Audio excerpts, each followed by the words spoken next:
Mixed attacking, using both physical and special moves on the same Pokémon, is an archetype that has really lost its appeal over the years, being ditched in favor of focusing on one attacking stat at a time, not only in the way that players are training these Pokémon, but in the way that the developers are making new ones.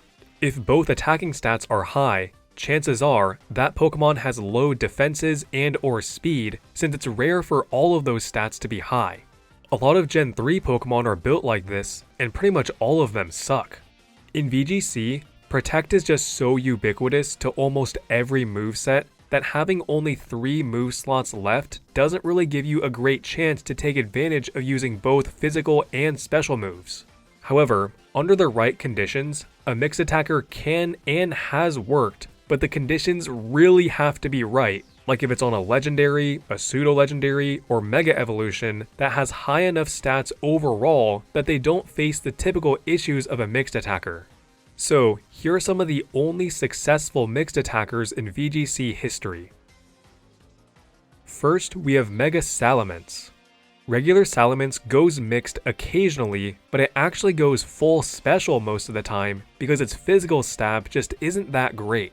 For Dragon, Dragon Claw being 80 base power with no secondary effect is just a little too weak, and Outrage not allowing you to choose your target while also locking you into the move and confusing after a few turns is just way too inconsistent. The special move Draco Meteor is both high power and consistent, with a much more workable drawback of lowering special attack by 2 stages. For flying, similar things could be said about Aerial Ace being low power and Fly being inconsistent. Air Slash and Hurricane aren't that much better, but I'd still use either of them over Aerial Ace and Fly. Dual Wing Beat is okay, but I'm not mentioning it because Salamence didn't have access to it until Gen 8. While Mega Salamence's physical Dragon Stab isn't much better, its Flying Stab gets a major buff thanks to its ability Aerolate, which turns its normal moves into flying moves and grants them a 20% boost. It doesn't get Brave Bird, but it gets an even better version of Brave Bird with Aerolate boosted Double Edge, which is coming off of its 145 base attack stat. It also has a Stab Spread move with Hyper Voice, which is coming off of its 120 base special attack stat. Since this is a mega evolution of a pseudo-legendary, it has high stats in all areas, making the typical issues of mixed attacking not an issue at all for Mega Salamence. You could use a naive nature and be fine, since that would only drop Mega Salamence's special defense stat down to the equivalent of a base 79 special defense stat with a neutral nature, something that is absolutely workable. Next, we have Primal Groudon. Regular Groudon has always gotten screwed over compared to regular Kyogre, but its primal form is its redemption. They both gain 30 to their higher attacking stat, 20 to their higher defensive stat, and 50 to their lower attacking stat. To Primal Kyogre, that plus 50 to its attack stat is kind of useless since it mainly just wants to spam special water moves, but to Primal Groudon, that plus 50 to its special attack stat combined with it getting an additional type for stab allows it to function as a deadly mixed attacker. With 180 attack, 150 special attack, and access to great stab options that complement each other well, with fire hitting the 2 types that resist ground for super effective, and ground hitting 2 of the types that resist fire for super effective, Primal Groudon is in a very good position offensively. For physical, it has Precipice Blades and Earthquake for ground, with Fire Punch for fire. It typically used the special moves Eruption and Earth Power, with it also having access to Heat Wave, Flamethrower, Fire Blast, and Overheat, since Fire Punch's 75 base power is a little underwhelming. It even occasionally used Hidden Power Ice since that was still in the game, which allowed it to hit the dragon types that resist fire, as well as any meta-relevant threats that are 4 times weak to ice like Landorus. As I mentioned in a recent video, Groudon got access to high horsepower and Heat Crash in Sword and Shield, so it might not even need to go mixed anymore if it comes back in Champions. However, Eruption's spread damage is just so good, and the 5% miss chance on high horsepower, along with the other hurdles of physical moves like Intimidate and Making Contact, mixed or even full special Primal Groudon will probably still see use.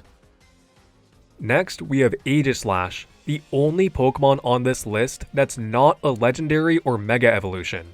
Aegislash's gimmick is that if it positions itself right, it will always have high offenses and high defenses despite never having both at the same time.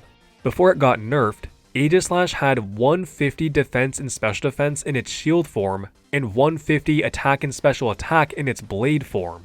While having low speed is normally a bad thing for mixed attackers, it actually works great for Aegislash for a few reasons. Going last means that Aegislash can stay in its shield form to tank a hit, and then switch to its blade form when it attacks, where its defenses are no longer important. By using its signature move King's Shield the next turn, which switches it back to its shield form, it can repeat this cycle as much as it wants. The second reason is that wanting lower speed means that you can use a speed reducing nature instead of an attacking or defensive stat reducing nature, which is what most mixed attackers have to do, so you don't have to sacrifice any offense or survivability. The third is that it makes for a more powerful Gyro Ball, a move that becomes stronger the slower the user is compared to the target. The main draw of using Aegislash's physical moves was that it gives you priority with Shadow Sneak, and it allowed you to hit Xerneas's unboosted defensive stat with Gyro Ball or Iron Head, since it will have +2 special defense most of the time from Geomancy. The main draw of its special moves is that it gives you more reliable Ghost Stab with Shadow Ball, since the physical Shadow Claw is weaker, along with what I said for Primal Groudon, with not having to worry about Intimidate and things like that. Next, we have Mega Rayquaza. Like Primal Groudon, this is another powered up form of a legendary Pokemon with high attack and special attack with 180 in both. With the rest of its stats all being at least 100, it absolutely does not have the issue of most Hoenn mixed attackers, since its base stat total is just so insanely high. The issue it does have is that it suffers from success of being able to learn too many good moves that it kind of feels like a waste by not picking some of them. It has to use Dragon Ascent because that's how it Mega Evolves, so it will always be at least partially physical. It's gonna want some form of setup, which it has better options on the physical side of Swords Dance and Dragon Dance, but you'd really only want to have one. So it comes down to if you value more speed or more attack, and it seemed that players generally valued more attack, since Swords Dance was the more common pick between the two in the formats that Mega Rayquaza was legal. Extreme Speed is just so good, since it's 80 base power with +2 priority, so that takes up another slot, and Protect is another essential for doubles, which is already all 4 moves. In place of any of those 3, since you can't replace Dragon Ascent, Mega Rayquaza would typically run a special coverage move or a Dragon Stab move, such as Overheat, Draco Meteor, or Earth Power. Overheat and Draco Meteor's drawback of harshly lowering special attack isn't even an issue, since you can just use physical moves after that, one of the benefits of going mixed. Mega Rayquaza is so powerful that even with a special attack lowering nature with 0 special attack EV investment, it has higher special attack than a max special attack modest Sylveon. Next, we have Yveltal. Despite Xerneas being considered one of, if not the strongest Pokemon of all time, it actually has a pretty bad base stat distribution, something that it shares with Yveltal. With a total of 680 though, any distribution of those stats will still be good overall, but Yveltal in particular is actually able to take advantage of the fact that both of its attacking stats are high. Dark just has a lot of really good attacking moves, and with Yveltal being a Dark type whose ability provides a boost to all Dark type moves on the battlefield, and with Dark not having any type or ability immunities, spamming them kind of just works. For physical, there's Sucker Punch and Knockoff, which Yveltal unfortunately lost access to in Sword and Shield, and for special, there's Dark Pulse and Snarl. There is also Foul Play, which doesn't use its own attacking stat, so I'll say it goes pseudo-mixed if it uses that. Its signature move Oblivion Wing is a great option, since it's an actual consistent special flying move with 80 base power, 100% accuracy, that heals back 75% of the damage dealt, which is 30 more base power than Draining Kiss, the only other draining move that heals back 75% instead of 50%. In VGC 2016, full physical sets were the main way to use Yveltal, since this was back when it still got knockoff, and in 2019, it started using Snarl more, but since that move is used more for its secondary effect, I wouldn't quite count it as mixed. Sword and Shield restricted formats was where it started going mixed since it lost knockoff, with it using a combination of Oblivion Wing, Snarl, Sucker Punch, and Foul Play, with it mostly using attack reducing natures since the priority of Sucker Punch was its main draw, not really its damage, although it did still do decent damage since it's stab and boosted by Dark Aura, with a modest 0 attack EV Sucker Punch still destroying Calyrex Shadow. Lastly, we have Mega Lucario. Mega Lucario unfortunately isn't a great Mega in VGC due to its lack of bulk and lack of spread damage. It did see some usage, but it was definitely a B tier Mega as opposed to the A and S tier Megas like Charizard Y, Metagross, and Kangaskhan. With 145 attack, 140 special attack, 112 speed, great attacking options, and a great offensive ability, Mega Lucario was a decently successful mixed attacker in Gen 6 VGC. It mainly stuck to stab moves because you really want to abuse adaptability as much as possible, and on the physical side, it had Close Combat, the most consistent fighting move in the game, and Bullet Punch, a consistent steal priority move. On the special side, it got Aura Sphere, Flash Cannon, and Vacuum Wave, more consistent stab moves, and a priority move. Since it gets both Nasty Plot and Sword Stance, with physical and special stab priority, either one is going to work.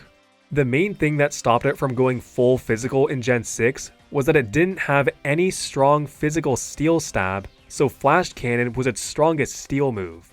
The main thing that stopped it from going full special was that Aura Sphere was its strongest special fighting move, and Close Combat is just too good not to use on a 145 attack stat. In Gen 7, it got access to Meteor Mash, so it mostly just went full physical after that, since it doesn't have to rely on Flash Cannon. In Champions, I assume it will probably still go full physical, not because it learned any notable physical moves, but because one of regular Lucario's abilities, Inner Focus, was buffed so that it's no longer affected by Intimidate, one of the main things limiting physical attackers as I mentioned with some of the previous entries. And those are the rare cases of when mixed attackers have worked in VGC. Let me know if you disagree with any of my reasonings or feel that I missed any. Anyway, if you want to support me and my channel, just leave a nice comment since I do read all comments. You can also become a member for 99 US cents a month to get a badge next to your name in early video access like all of these lovely people. If you want bonus content, check out my second channel, Extra Bell, where I post videos I've scrapped from the main channel, as well as more casual, unscripted videos. Likes are also one of the ways that YouTube determines if a video should be passed around to more people, so if you feel that this video deserves to be, I would appreciate it. Thanks for watching.